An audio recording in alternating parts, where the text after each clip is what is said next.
sharing economy. It's quite, interesting and funny at the same time that a lot of the concepts that we're talking about today here, it's not like they're new concepts. They've existed forever. It's just that the interpretation and the perspective and the lens with which we're seeing each of these concepts is actually changing. When we look at the sharing economy has been there forever, right? The motivation may have changed. As I said, the lens seems to have changed. In the past, it was more because of lack of availability that people shared a lot of things. Today, it's probably, affordability, right? Which actually means that, okay, do I look at carpooling? Do I look at Airbnb? Do I look at, these examples so that it becomes a lot more affordable for me, right? But innately, as human beings, there will always be this need inside of us to want to form social connections. There will be this need for us to want to exchange, for us to share, and for us to reuse. It's generally said that 3 concepts in the sharing economy will see great growth. One is product service systems. The other one is the growth of the second-hand market, right? And the third would be about sharing lifestyles. Is sharing economy going to be limited only to goods and services? Definitely not. So what else is sharing economy going to really look at? Sharing talent. Talent will again be something which will be shared across various organizations. We've probably heard these terms quite often, B2B, B2C, and they've kind of stuck well inside our heads. But now we'll actually see a myriad of different concoctions. There will be a B2B, B2C, C2C, C2B. Pretty much any combination can actually work. Why do I need an Airbnb if I can directly connect up with the consumer? Or if I have something to offer to a business, do I need somebody in between, or can I just approach the organization directly? So we're going to see a lot of this happening in the shared economy.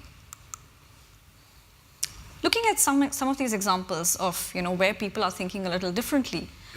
So when you look at Too Good To Go, it's about a business which is now enabling restaurants to actually connect up with consumers so that we could minimize waste. We all know that in the restaurant business, you will have to throw away food which is probably closer to expiry. But what if a consumer wants to pick it up for a lesser price and can actually quickly consume it? It's a win-win. It's a win-win for the restaurant business, it's a win-win for the consumer. Most importantly, it's a win-win for the environment, the society that we actually live in. When you look at Olio, right,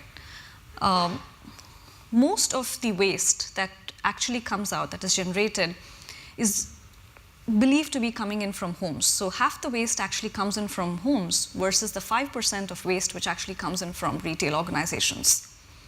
And when we look at that, about approximately 800 pounds worth of waste actually comes out from every home.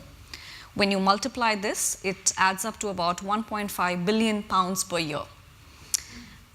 While that's happening on one end, on the other end, you're actually grappling with 8.4 million people in the UK who are living in poverty. So the whole concept that Olio came up with, saying that if there is something excess at your home, is it actually possible for you to share it with your neighbors? So that's the concept which Olio has actually come up with. On the other hand, we have something a little bit more exciting, which is We Find Food, right? So this one takes social dining to a completely different level. So when we look at social dining, this concept came in because someone felt that you should not be eating in isolation, right? So could you actually, find social company through food? Could you promote or have a platform for home cooks or, supper diner clubs?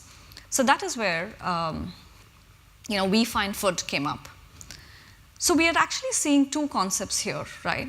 One is the ability to use existing ecosystems.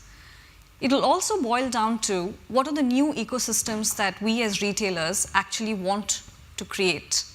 And most importantly, the small question probably which is lurking around here is we as retailers, what are we going to do to either facilitate or maybe add on or lead this sharing economy?